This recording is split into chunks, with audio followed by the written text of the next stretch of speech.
정영택 목사의 쉐마 바이블입니다. 마태복음 10장 24절에서 33절 말씀이 되겠습니다.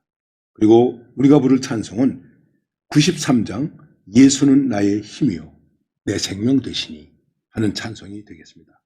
여러분 힘있게 부르시기를 바랍니다. 오늘 말씀은 이렇게 시작됩니다.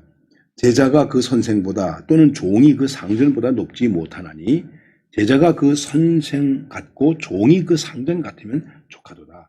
집주인을 바알세불이라 하였거든 하물며 그 집 사람들이랴.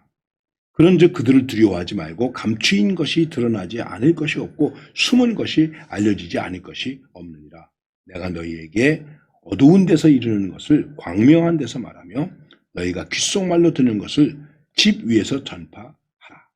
몸은 죽여도 영혼은 능히 죽이지 못하는 자들을 두려워하지 말고 오직 몸과 영혼을 능히 지옥에 멸하실 수 있는 일을 두려워하라. 이렇게 말씀이 진행되고 있습니다.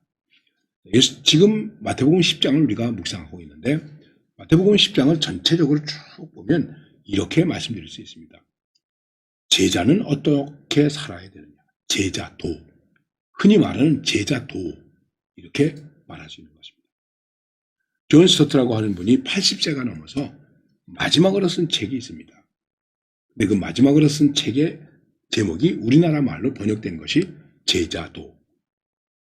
80이 넘도록 많은 저수를 남기고 유명한 목사님이시오, 설교가요, 목회자요, 또 교수요 그런 분인데 그가 마지막에 가서 제자도를 썼어요. 과연 제자가 무엇이냐? 네. 그리고 이제 얼마 있다가 세상을 떠나셨습니다. 여러분 우리도 늘 제자라고 말하고 있죠. 우리 고민하고 기도해야 됩니다. 나는 주님의 제자다. 그러면 제자가 뭐냐? 그리고 이 제자가 가야 할 그 제자의 길이 뭐냐? 제자도. 제자의 그 정신이 뭐냐? discipleship. 이거를 생각해야 되는 것입니다. 오늘 말씀 속에서 이 부분을 얘기하고 있습니다. 제자가 선생보다 또는 종이 상전보다 높지 못하다. 제자가 그 선생 같고 종이 그 상전 같으면 족하도다. 여러분과 제가 지금 주님의 일을 하는 것이면 족한 거예요. 그렇지 않습니까? 그런데 이런 일을 했을 때에 뭐라고 불렀냐면 바알세불이라고 예수님을 비난했습니다.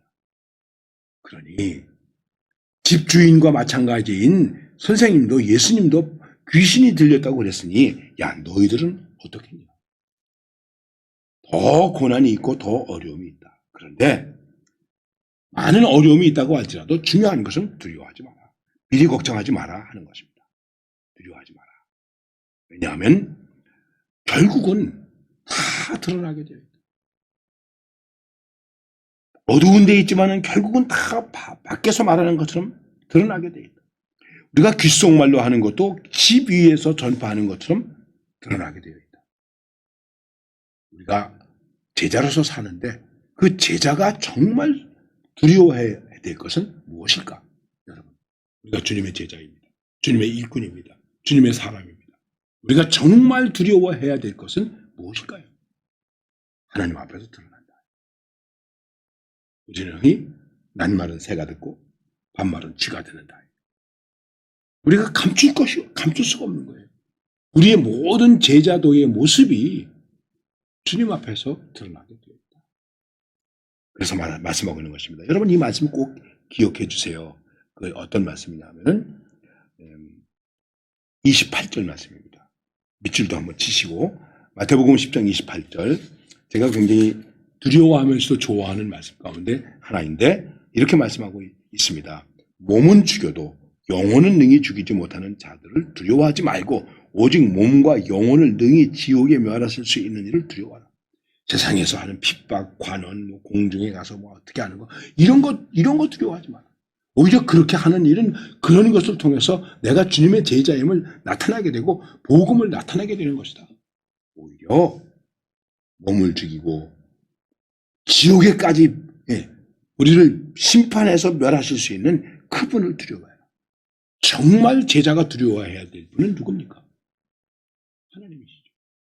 주님의 말씀이시죠. 주님의 권능이죠. 주님의 뜻이죠. 그래서 그 다음에 이렇게 말씀하고 있습니다. 참새 2마리가 한 아싸리온에 팔리지 않느냐. 그러나 너희 아버지께서 허락하지 아니하시면 그 하나도 땅에 떨어지지 아니하리라. 참새 한 마리 팔리는 것도 하나님이 허락해야 되는 거다. 너희에게는 머리털까지 다 세신 바 되었나니 두려워하지 말라. 너희는 많은 참새보다 귀하니라. 누구든지 사람 앞에서 나를 시인하면 나도 하늘에 계신 내 아버지 앞에서 그를 시인할 것이요. 누구든지 사람 앞에서 나를 부인하면 나도 하늘에 계신 내 아버지 앞에서 그를 부인하리라. 두려워하지 말고. 우리가 해야 할 일은 하나님을 시인하고 하나님을 증거하는 것이다.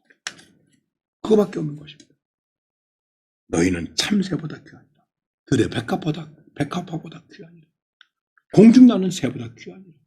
하물며 하나님이 나를 귀히 여기고 계시다. 하나님이 나를 보내셨다. 하나님이 나를 부르셨다. 하나님이 은혜를 주셨다. 그래서 나는 하나님의 일을 하는 것이다. 세상에 대한 것은 어떤 것도 두려워하지 마라. 죽인다고 해도 두려워하지 말고, 어떻게 한다고 해도 두려워하지 마라. 왜? 하나님은 그 모든 것을 아시고 드러나게 하시고 심판하시기 때문에 그렇게 된다는 것입니다. 오직 그분을 전파하고 그분을 시인하면서 그분을 증거하면서 살아야 된다는 것입니다. 어떤 것도 누구도 어떤 밖에도 두려워할 것이 없다. 혹시 우리가 주님을 부인하는 자가 된다면 어떻게 되겠습니까? 내가 주님을 부인하는 자가 되면 어떻게 되겠습니까? 오히려 그런 데 대한 두려움을 갖고 겸손하게 하나님의 섭리 속에서 나를 인도하시는 주님을 증거하면서 사는 순교자적인 삶을 살아야 하는 그런 보냄받은 자의 모습, 제자도를 말씀하고 있는 것입니다. 여러분 가슴에 간직하고 오늘도 이러한 태도로 승리할 수 있기를